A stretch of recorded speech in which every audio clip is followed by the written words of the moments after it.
Madyambu ya namuntlha eka Ngula ya Vutivi hi langutisa swiphiqo swa mapasi eBushbuckridge.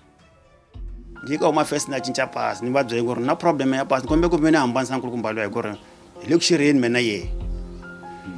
ni report pasi ro ya the same ari cinciwanga ni kumeke ni vana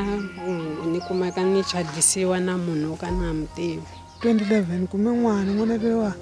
u langutisa certificate xa sena nga tlhana xi endla ni kuma swa a khadi ra nga huma hi tintswalo ri humena xibongo xin'wana wa ku huma xibongo xa mukula luya.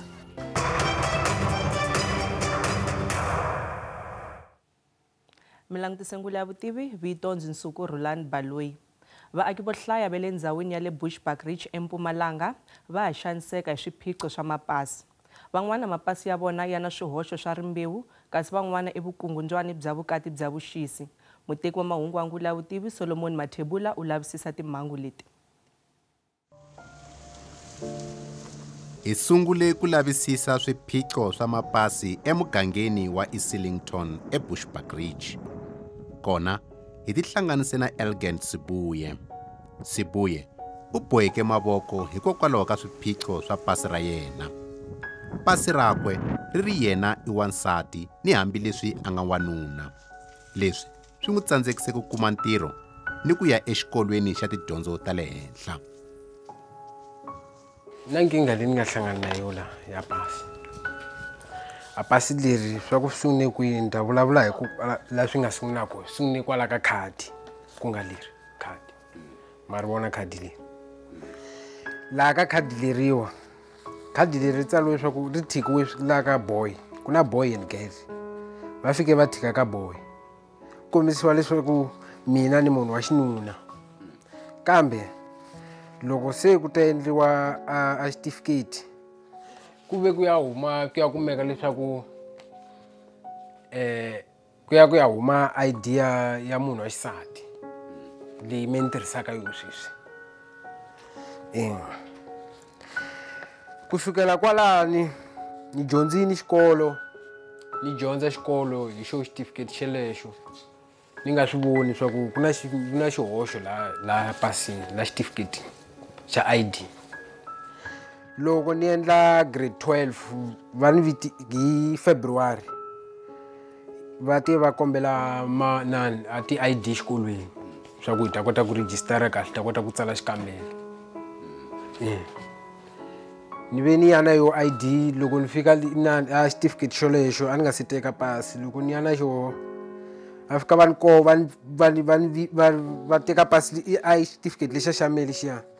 va ni vutisa ku ni endle kwini pasi le certificate lexi na loko ni endle thola mahanci va ni endle thola mahanci lavakulu mina na ha ri ntsongo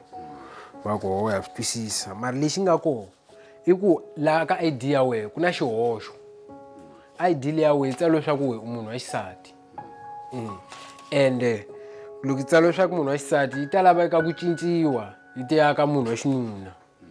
a swi nge koteki ku ri ni dyondza ni ya mahlweni hambi no dyondza ni nga dyondza mara ku graduate ni nge graduate because information leyi nga laha i false i information ya vuhembi a ni kumi nchumu ntirho because of ID leyi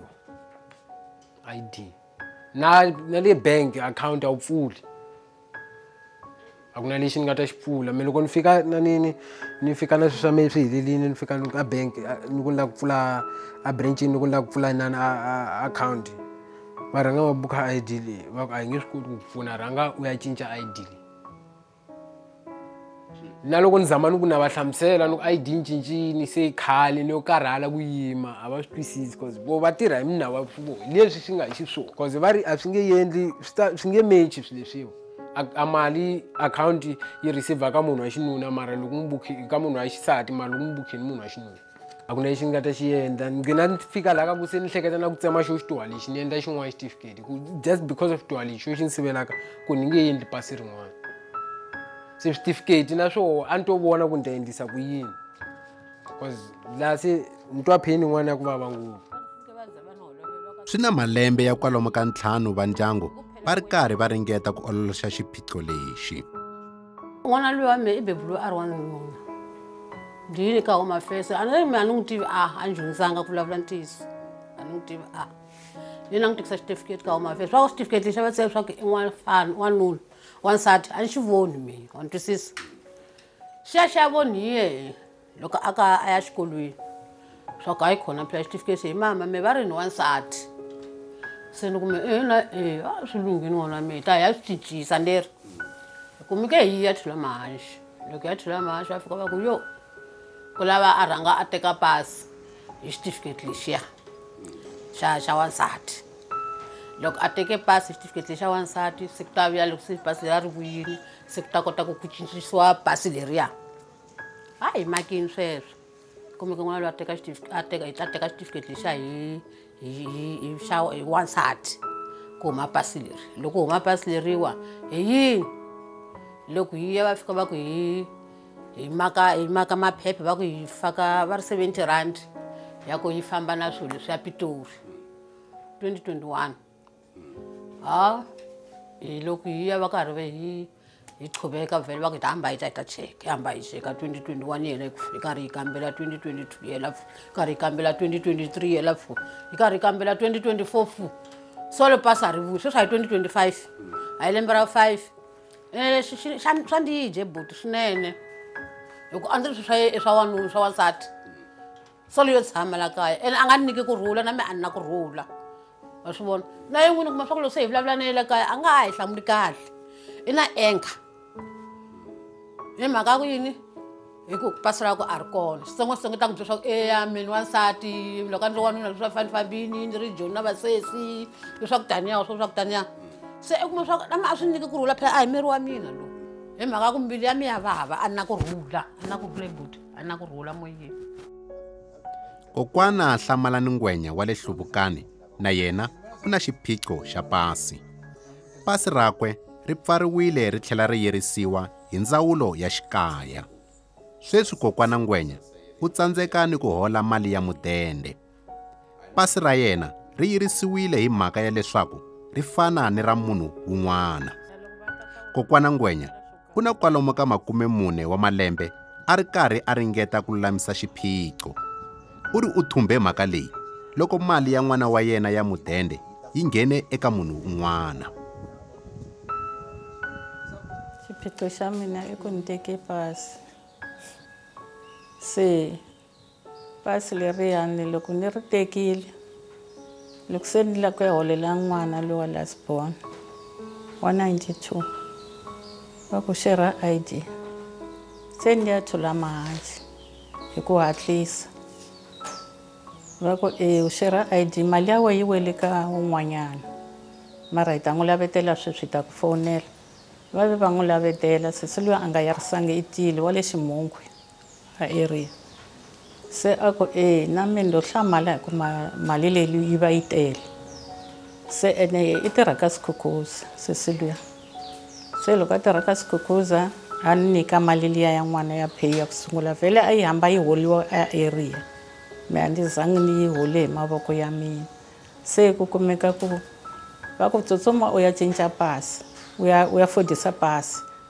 still ri vuyisa sweswiyani ni yi vona ka duplicate hili lembe ra ku hela ni fanele ni sungule ku hola hi ti 14 ta May peceni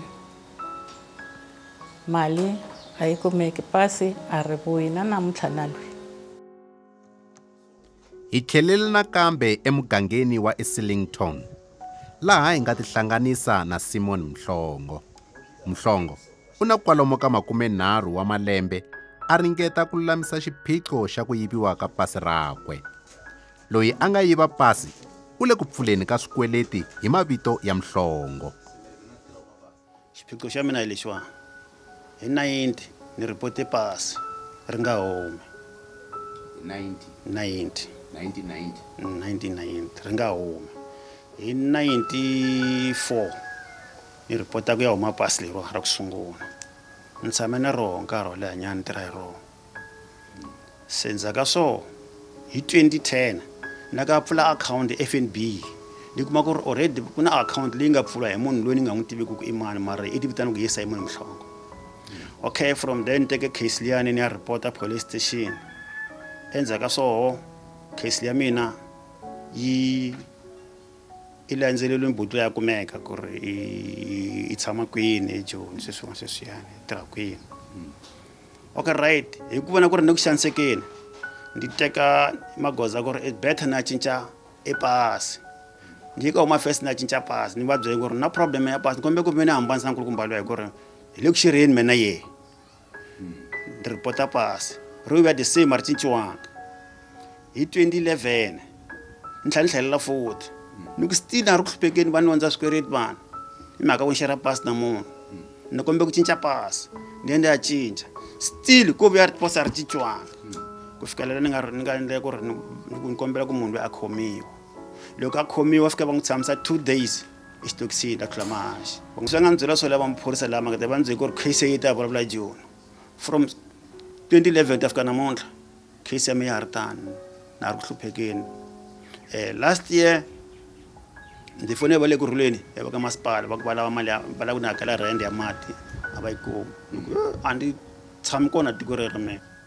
khale se na malembe nkarhi ni hlupheka still lowu ndi ya ka Home Affairs a va ni pfuna a va koti ku ni cincela pasi ni kuma pasi rin'wana vo hetela va ri bloka ematshan'wini va ni cincela pasi va ni nyika rin'wana vo ri bloka. Mi nga fambeli kule loko hi vuya emavhengeleni hi langutisa swirilo swa vamanana lava nga tikuma va ri eka vukati bya vuxisi.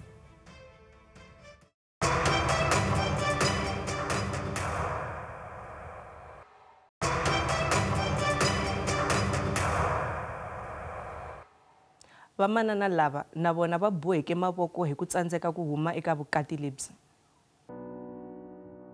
Loko ha ha ri eBushbuckridge hi kongome eVelverdene kona ku na vamanana lava nga evukatini bya phepha lebyi va nga byi tiviki leswaku va nghenise ku yini. Vito na xivongo i Loveness Mathebula ni tshama kwala Velverdene ni kumeke ni vana na ku ni kumeka ni chadisiwa na munhu ka na mutivi hi ndlela leyi ni va tela ka mehe ka va ku va lava munhu wa ku a ta sayina swilo swa ku va ta kuma ku va pfula xopo a swi vuli swa ku vo xada vo lava ku pfula xopo yo karhi leyi va nga ta yi endla yi rana va karhi va tirhisa maphephe lama ni nga sayina ka wona. Se ni vanhu va vutshani kumbe loko mi endla sweswi a swi nge ni thiveli swin'wana na va ku a swi thiveli nchumu xin'wana na xin'wana u ta xi endla. A me Doris Ngoveni ni huma kwala Belvedere me ni ve na problem kusukela 2010 se ku na n'wana nto wa matiraka makula man'wanyana ku makula lama mala kwa endla passport paravula se kula va saniliyo na munhu loyi nga na pasi leswi ni tekele nkarhi ku ni mani swi twisisi a swi ku va na problem ya ku doha se siku rin'wana ku mundzuku va heta fambi ya le paravula va ta ni teka le kaya loko ya fika le paravula leri va te ni sayina tifomo tin'wana tifomo letiwa ku ni sayina ku ni ta kuma passport. Loko ni fika ka Home Affairs ni swi vone hi ku teka xitifiketi xa n'wana loko se ni lava ku ni teke xitifiketi xa n'wana lava ka tsalisa peceni va ni byele ku laveka a pasi ra loyi ni nga cata na yena kumbe passport njhani a ni swi hleketanga ku nga va ku ri pasi ra yena me ni ye ni landza pasi ra bava n'wana ni kuma ku va nga ku vulavula yena va ka hi lavi swona leswi hi lava pasi ra loyi u nga xada na yena pasi ra loyi ni nga xada na yena loko va ba computer va ni komba va ku la va vona u xadile wa ka hosi u va ri hosini a wa ha ri wa ka Mathebula. A va ni byela ku i timhaka ta ku me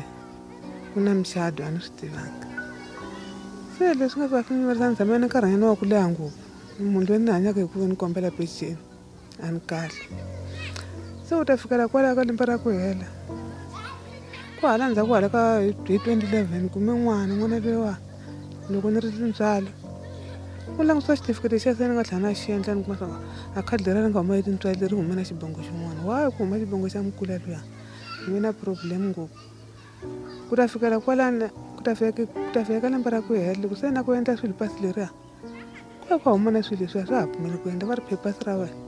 a ri kahle se swi lava va ri cinca ku ri se tirhisa xibongo xani a swi nge maki hi ku meli swi nga swi endla leswaku ni wu xela ni swi tivanga mi ni twe ku meni n'wi sayine passport. Loko laha ni fambaka kona va ni byela hi pasi leri, laha ni fambaka kona va ni byela hi pasi leri ene a ni swi tivi. Ni ve ni teka goza ra ku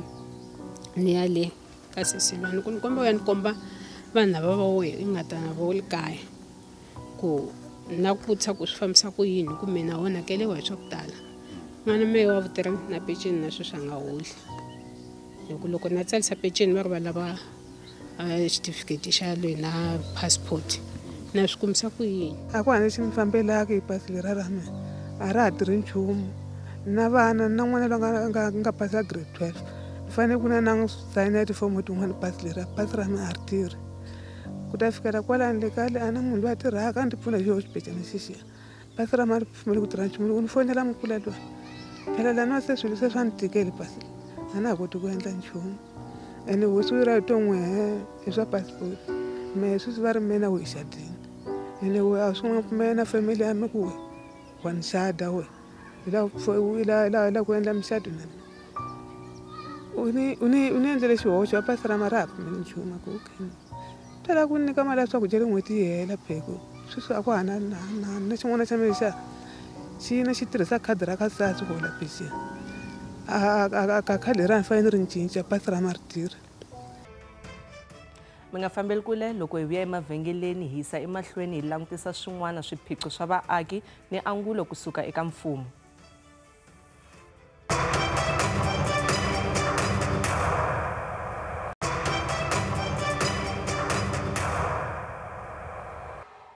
Hi tlhela hi mamukela nakambe eka angulo ya vutivi laha madyambu ya namuntlha hi langutisaka swiphiqo swa mapasi eBushbuckridge. Xiphiqo xa mapasi xi tikomba xi khumba vanhu va ku tala. Van'wana va hehla leswaku ni hambileswi mapasi ya vona ya nga yirisiwa kambe eka swin'wanyana ya tirha. Siku rin'wana ya bank loko va fika ni nghena bank va ni byela ku pasi ra mehe ri blokiwile so ni ringetile ku ya ka Home Affairs na ku va fika va ni byela swa ku twakala va te ni ya xikolweni ni endlile mara still a ni koti ku pfuneka. Mara loko ni nghena bank ra tirha kun'wana ra kota ku tirha ni na lembe leri ni votile mara ri blokiwile na ku renew license leyi ni renewile yi pfumelile mara ka ku blokiwa ri blokiwile a ri tirhi. Senji leyi ni nga na yoho ni blokiwe ID xa ku sungula ku vona ku ID ya mehe blokiwile a ni ya ku cinca ka ID loko ni fika leva ku ID ya mehe blokiwile se ni la ku twisisa ku endleka yini leswi va nga ni byela swa vona byela swaku a ku na xi nga ta ku pfuna hi xona ID ya wena blokiwile se ni nga swi tivi swa ku ni fanele ni pfuneka kwini ku vota ni votini ni vote hi rona na le malembe ndzhaku leyi a ni vota hi rona. Murhangeri wa vaaki u ri xiyimo lexi a hi xintshwa u ri vaaki va kale va mangala mhaka leyi eka mfumo. Hi ve na timarch ta ku hlaya hi 2019 hi ti 31 ta May hi ve na march ya ka Home Affairs kwini va Home Affairs a va lunghisi mhaka leyi hi ku a ku na ofisi yin'wanyani laha munhu a kumaka pasi ko handle ka ofisi ya Home Affairs. Mistake ya ku ve ni vanhu va kumeka va xera pasi mapasi ya n'wamangi ka ofisi ya vona i ya vona a va lunghisi mistake te la va nga tshembisiwa ku va ta swi lunghisa sweswe hi ti 31 ta July hi hlangana na Minister Aaron Motsoaledi na ye a ku hi le henhla ka so hi ta swi lunghisa hi 31 July 2019 hi minkarhi va corona a hi karhi hi vulavurisana na vona hi ti virtual ku ve ni kahle mhaka leyi a yi lunghisiwi va kombela na list ya vana lava nga le swikolweni hi ku hambanahambana ka swoho van'wana va nga pasi ma grade 12 va kota swi lunghisa mara ku ta fika namuntlha a swi lunghi. Tiko ra Afrika-Dzonga ri mangala kwalomu ka 2,000 wa timhangu ta vugevenga lebyi fambelaka na mapasi ya vuxisi hi lembe. Ndzawulo ya timhaka ta xikaya ya amukela leswaku ku ni xiphiqo. Va boxa leswaku eka timhangu tin'wana vaakatiko va ni xiave ku fana ni le ka mucato ya vuxisi. Clients out there who are entering into marriages for the sake of convenience. They will then, as you have just indicated, hakanyingi vaakatiko van'wana va tala ku nghena eka vukati bya muxaka lowu ntwanano wo karhi The others, they will then indicate that indeed they've entered into such marriages. Kambe loko ntwanano wa vona wu famba ximatsi va tala ku landzula vukati lebyi. Whoever they've entered into such marriages to say they will then request for a particular monetary or every month or so. And others, the second point that we've also picked through our data is the issues around employment agencies. Kasi xiphiqo xin'wana xi khumba vathori. Hi kuma leswaku loko vanhu va rhumela vuxokoxoko bya vona byo katsa na mapasi eka vathori, vugevenga bya mucato wa vuxisi bya endleka. Lead to a major challenge wherein such documents are being used and they find themselves being married to strangers or people that they don't know. And the last one being the crime syndicates, wherein they steal other people's IDs, and you know our green barcoded ID books was prone to all sorts of Iyo mhaka ndzawulo yi lemukisa vaaki leswaku va cinca mapasi ya swibukwana va endla mapasi yantshwa ya ti-smart ID cards ku hunguta vugevenga bya muxaka lowu. We have decided to make sure that we then move away from green barcoded ID books to smart ID cards. Lava nga wela hi khombo ra xiphiqo xa mapasi ni lava nga eka vukati bya vuxisi va lemukisa vaaki. Vugevenga bya muxaka lowu loko ku meni ta ku a byi herisiwi ka Home Affairs va nga ha swi pfumeleli leswaku ta swa hi onhela. Hi ku corruption leyi nga kona yi helela kokwalaho ka Home Affairs a hi humi ya handle mara nge nghena ka media ni tshemba kahle ku ri ta pfuneka. Hi fike makumu ka nongonoko wa hina wa namuntlha. Loko mi ri na mahungu mi nga hi tsalela email eka ngula@sabc.co.za, Facebook na X hi kumeka hi mahungu ya Xitsonga eka SABC.